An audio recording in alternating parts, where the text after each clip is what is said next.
আর এক সপ্তাহ পরেই জামাই ষষ্ঠী। জামাইয়ের জন্য অর্ডারও দেওয়া হয়েছিল নতুন মোটর বাইক, কিন্তু সেই জামাইয়ের হাতেই যে পরিবারের মেয়েকে মরতে হবে তা দুঃস্বপ্নেও ভাবতে পারেননি পূর্ব মেদিনীপুরের এই পরিবার। পূর্ব মেদিনীপুরের বাসিন্দা সোমা জানাকে প্রথমে বেধড়ক মারধর, পরে বিষ খাইয়ে খুনের অভিযোগ উঠেছে স্বামী খোকন জানার বিরুদ্ধে।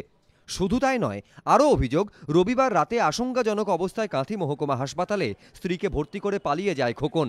কিছুক্ষণ পর সোমাকে মৃত বলে ঘোষণা করেন চিকিৎসকেরা। খবর পেয়ে ছুটে আসে সোমার বাড়ির লোক। মৃতের পরিবার জানিয়েছে, বছর দুয়েক আগে কাঁথির কাজীচক গ্রামের বাসিন্দা খোকন জানার সঙ্গে বিয়ে হয় পাশের গ্রাম বাঘাপুটের বাসিন্দা সোমার। অভিযোগ, বিয়ের পর থেকেই সোমার ওপরে পণের দাবিতে অত্যাচার চলত।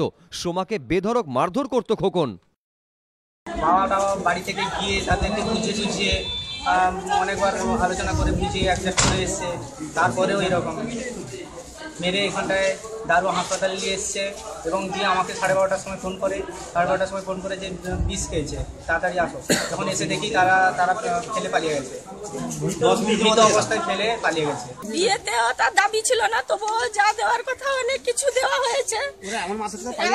মারধর করতো, বেরিয়ে চলে আসতো রাস্তায়, আবার ওরা নিয়ে বাড়ি নিয়ে যেত। এরকম মেয়ে এলে বলতো, মেয়েকেও সান্ত্বনা দিয়েছি যে কেউ কোনোদিন উত্তর করবি না, কিছু বলবি না। তার দাদারা মোবাইল দিল, দুটো মোবাইল তো ওর বাড়িতে ভেঙে দিয়েছে, মোবাইল পর্যন্ত ব্যবহার করতে চায়নি, আমাদের সঙ্গে যোগাযোগ করতে পারেনি মেয়ে। সোমবার সকালে কাঁথি মহকুমা হাসপাতালে বিক্ষোভ দেখায় সোমার পরিবার। অভিযুক্ত খোকন জানার বিরুদ্ধে কাঁথি থানায় অভিযোগ দায়ের করেছে পুলিশ। অভিযুক্ত খোকন 9 মাসের শিশুকন্যাকে নিয়ে পলাতক, তার খোঁজে তল্লাশি শুরু করেছে পুলিশ। ঋত্বিক প্রধান, এবিপি আনন্দ।